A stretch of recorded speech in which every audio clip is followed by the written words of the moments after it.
Part ketiga ini dimulai dengan diperlihatkan ayah Onjo yang ternyata masih selamat setelah kabur dari kamp pengungsian. Di dalam sekolah, Enji yang sudah berubah menjadi zombie tiba-tiba merasakan keanehan di dalam tubuhnya. Indera pendengaran dan penciumannya menjadi lebih sensitif dan ia juga menjadi jauh lebih kuat dari sebelumnya. Saat itu Enji masuk ke dalam sebuah ruangan yang berisi seorang guru yang sedang bersembunyi. Di sana Enji pun berkata kalau ia sangatlah lapar sehingga ia dengan santai memakan beberapa ikan dalam keadaan hidup-hidup. Pak guru yang melihat hal itu pun merasa takut dan mulai mengambil pisau untuk melindungi dirinya. Enji yang melihat hal itu pun merasa kesal pada Pak Guru dan langsung menggigit perutnya hingga ia berubah menjadi zombie. Di sisi lain terlihat Guinam yang ternyata masih hidup meskipun telah terjatuh dari lantai atas. Sama seperti Enji, Guinam saat itu juga bisa merasakan keberadaan manusia di sekitarnya. Setelah diperiksa, manusia itu ternyata adalah bos berandalan yang dahulu sering memerintah Guinam. Tanpa mengetahui apapun, bos itu pun meminta Guinam untuk mengambil mobil di parkiran agar ia bisa kabur dengan mobil tersebut.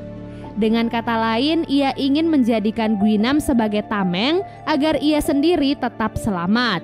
Guinam yang mendengar hal itu pun tentu saja menjadi kesal. Ia pun menarik bosnya dari kolong mobil dan mematahkan tangan bosnya agar para zombie datang dan memakan bosnya itu. Sementara di dalam ruangan musik, Onjo dan teman-temannya mulai memikirkan rencana agar mereka bisa keluar dan pergi ke atap sekolah. Mereka pun memutuskan untuk memancing para zombie dengan menggunakan alat-alat musik yang berada di dalam ruangan tersebut. Dengan begitu, para zombie akan berkumpul di sana dan jalan menuju ke atap sekolah otomatis akan lebih aman. Setelah itu mereka pun mulai menyusun meja dan kursi sebagai tameng untuk menahan para zombie yang akan masuk. Di waktu yang sama, polisi Song bersama dengan rekannya dan kedua anak kecil berhasil keluar dari restoran Chongsan dan melawan para zombie. Kemudian mereka pun bertemu dengan YouTuber yang sebelumnya nekat mencari konten di kota Hyosan. Karena motor itu tentu saja tidak bisa membawa mereka semua, rekan polisi Song akhirnya pergi mengambil sebuah bis agar mereka semua bisa selamat bersama-sama. Sementara di SMA Hyosan, Chongsan dan teman-temannya akhirnya berhasil mempersiapkan rencana mereka. Pada awalnya rencana mereka berjalan dengan cukup baik, namun mereka tak menyangka kalau zombie di lantai itu sangatlah banyak sehingga mereka harus berusaha keras untuk menahan semua zombie.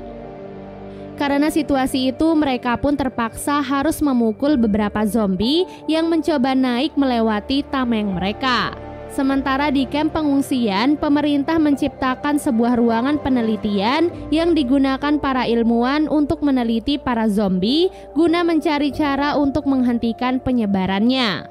Di sana, seorang komandan pasukan militer bernama Komandan Jin ditunjuk sebagai penanggung jawab untuk kasus tersebut.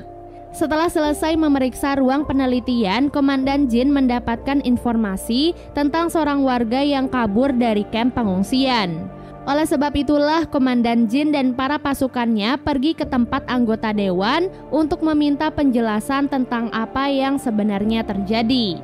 Anggota dewan menjelaskan kalau petugas yang kabur saat ini sedang dalam perjalanan menuju ke sekolah Hyosan untuk menyelamatkan putrinya. Oleh sebab itulah anggota dewan meminta Komandan Jin untuk segera mengirimkan bantuan ke sekolah Hyosan. Kembali ke sekolah Hyosan, Woo-jin yang ditugaskan untuk memeriksa para zombie mengisyaratkan pada teman-temannya kalau jalan mereka kini telah aman dari para zombie. Karena hal itu, satu persatu siswa pun bergegas keluar dan segera berlari ke atap sekolah. Sesampai di atap sekolah, Chongsan dan yang lainnya terjebak di sana karena pintu atap sekolah yang terkunci. Cholsu yang berada di atap sekolah memilih untuk tidak membukakan pintunya karena ia merasa semua teman-temannya sama saja dengan para pembuli. Di saat itulah regu penyelamat tiba di SMA Hyosan untuk menyelamatkan para siswa. Namun Cholsu yang berada di sana mengatakan kalau hanya ia yang selamat, sementara murid-murid yang lain sudah berubah menjadi zombie. Oleh sebab itulah regu penyelamat pun hanya mengevakuasi Cholsu dan langsung membawanya ke kamp pengungsian. Padahal di luar pintu itu, Chongsan dan teman-temannya masih berjuang melawan para zombie yang mulai naik ke atap sekolah. Di antara para zombie itu ada Guinam yang lagi-lagi muncul untuk balas dendam pada Chongsan. Di waktu yang sama, Enji yang berada di ruang guru memutuskan untuk membakar semua barang-barang di dalam ruang guru. Sesampai di atas, Guinam menarik Chongsan dan berniat mencongkel matanya. Beruntung saat itu Namra segera membantu Chongsan dan langsung melemparkan Guinam ke arah para zombie.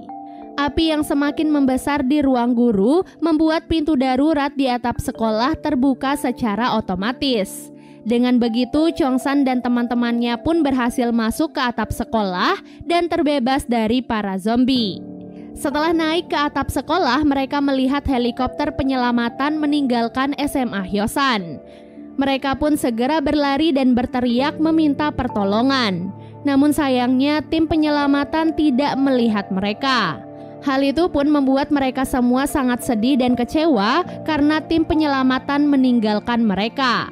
Tak ingin berlarut-larut dalam kekecewaan, Onjo dan teman-temannya memutuskan untuk tidak menyerah sehingga mereka pun bekerja sama membuat kata SOS agar nantinya bisa dilihat oleh tim penyelamatan. Pada malam harinya, polisi Song dan yang lainnya sedang dalam perjalanan untuk mengantarkan anak-anak kecil dan si YouTuber ke kamp pengungsian.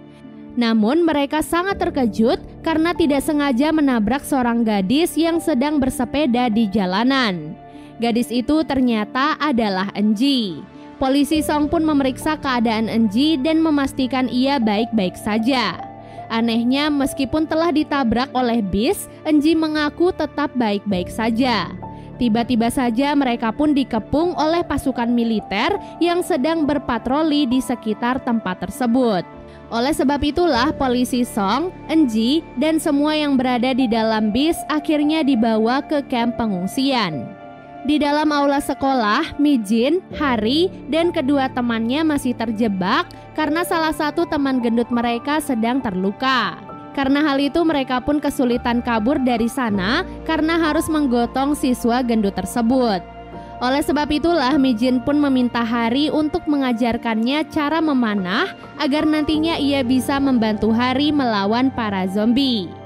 Sementara di atap sekolah, Chongsan dan teman-temannya membuat api unggun dan duduk melingkari api unggun tersebut.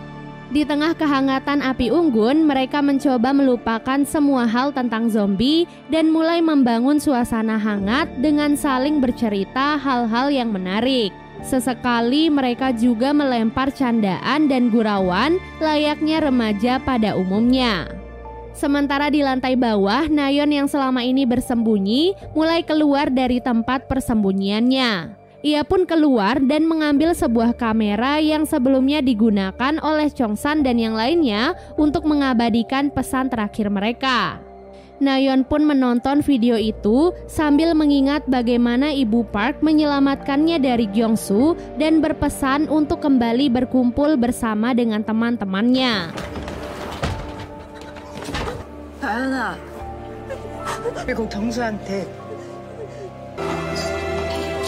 Karena hal itulah Nayeon pun mengumpulkan beberapa makanan dari ruangan itu dan berniat akan membawakan makanan itu untuk teman-temannya yang lain. Namun saat Nayeon akan pergi ke atap sekolah, Guinam tiba-tiba datang menghampirinya. Guinam berkata kalau ia sangatlah lapar dan ia pun langsung menggigit Nayeon. Sangat disayangkan, Nayeon yang baru saja ingin meminta maaf pada teman-temannya harus berakhir tragis di tangan Guinam. Setelah menggigit Nayeon, Guinam berhasil memulihkan kondisinya dan mulai memanjat pipa yang mengarah ke atap sekolah. Seperti biasa, Guinam masih belum puas sebelum ia bisa mencongkel salah satu mata Chongsan. Oleh sebab itulah sesampai di atap sekolah, Guinam langsung berlari dan menyerang Chongsan. Suyok dan teman-temannya yang melihat hal itu langsung mencoba menyelamatkan Chongsan. Namun sayangnya Guinam yang terlalu kuat tak bisa dikalahkan dengan mudah. Sampai akhirnya Namra pun turun tangan dan berhadapan langsung dengan Guinam. Tak disangka pertarungan itu pun dimenangkan oleh Namra yang berhasil melemparkan Guinam dari atap sekolah. Sesampai di kamp pengungsian, polisi Song dan rekannya langsung diinterogasi oleh petugas militer. Di sana polisi Song mengatakan perihal laptop Pak Lee dan meminta Komandan Jin untuk mengirimkan pasukannya mengambil laptop tersebut. Karena virus itu dibuat oleh Pak Lee dan semua jawabannya ada di laptopnya. Di luar kamp pengungsian, Enji yang juga tiba di sana bertemu dengan Cholsu. Di sana Cholsu pun meminta maaf pada Enji karena sebelumnya membiarkannya pergi mencari handphone Guinam sendirian. Oleh sebab itulah sebagai permintaan maaf, Cholsu pun memberikan makanannya pada Enji agar Enji tidak perlu mengantri. Namun Enji malah menolak makanan itu dan berkata kalau ia ingin memakan Cholsu. Setelah melemparkan Guinam ke bawah, Chongsan dan teman-temannya mulai merasa sedikit lega. Mereka pun berterima kasih pada Namra karena telah menyelamatkan mereka semua. Namra yang dikenal pendiam mengungkapkan kalau hari ini adalah hari yang sangat membahagiakan untuknya. Ia berharap setelah semuanya selesai, mereka semua bisa berkumpul lagi dan membuat api unggun bersama. Tak lama kemudian helikopter tim penyelamat pun kembali tiba. Chongsan dan yang lainnya merasa sangat bahagia karena mereka akhirnya bisa dievakuasi oleh tim penyelamat. Sesampai di sana, tim penyelamat pun langsung memeriksa keadaan mereka semua. Kemudian tim penyelamat berkata kalau mereka semua akan diselamatkan setelah tim penyelamat menyelesaikan misinya terlebih dahulu. Kali ini tim penyelamat dikirim untuk masuk ke SMA Hyosan dan mengambil laptop Pak Lee di ruangan laboratorium. Oleh sebab itulah tim penyelamat pun meminta mereka semua untuk tetap tenang sampai misi mereka selesai dilakukan. Setelah menyelesaikan misi, tim penyelamat bersiap untuk mengevakuasi semua siswa. Namun Komandan Jin tiba-tiba mengirimkan perintah untuk membatalkan semua penyelamatan di SMA Hyosan. Pasalnya di kamp pengungsian, Enji menggigit Cholsu di hadapan semua orang. Itu artinya Enji selama ini telah terinfeksi namun tidak menunjukkan gejala apapun. Hal itu pun membuat Komandan Jin takut kalau para siswa di sana juga sama seperti Enji. Oleh sebab itulah Komandan Jin meminta para pasukannya untuk segera kembali dan meninggalkan semua siswa yang berada di sana. Hal itu pun membuat Chongsan dan teman-temannya merasa sangat sedih dan frustasi. Kini semua harapan mereka telah hilang dan tidak ada lagi siapapun yang akan menyelamatkan mereka. Karena kejadian itu, Komandan Jin pun memutuskan untuk memisahkan semua warga yang dievakuasi dari kota Hyosan untuk menghindari kasus yang sama seperti Enji. Tak lama kemudian, hujan pun mulai turun di kota Hyosan. Hal itu tentu saja membuat Chongsan dan teman-temannya sangat bahagia karena mereka belum minum selama beberapa hari. Di tengah derasnya hujan, Chongsan mendapatkan ide untuk kabur dari sana menuju ke lapangan tenis yang terhubung dengan bukit belakang sekolah. Dengan melewati bukit itu, mereka akan sampai di perbatasan yang menghubungkan kota Hyosan dan kota lain. Karena tidak mungkin ada yang akan menyelamatkan mereka, jadi mau tidak mau mereka harus menyelamatkan diri sendiri. Nah, rencananya mereka akan memanfaatkan suara hujan yang deras untuk menutupi suara langkah kaki mereka. Dengan begitu, para zombie tidak akan menyadari keberadaan mereka. Setelah itu, mereka pun mulai menjalankan rencana tersebut. Dengan berjalan secara perlahan, Chongsan dan teman-temannya bisa melewati para zombie di sekitar mereka tanpa diketahui. Namun setelah sampai di halaman depan sekolah, Chongsan sangat terkejut melihat ibunya yang sudah menjadi zombie. Hal itu tentu saja membuat Chongsan sangat sedih dan merasa tidak sanggup melanjutkan perjalanan. Dan part ketiga pun akhirnya selesai.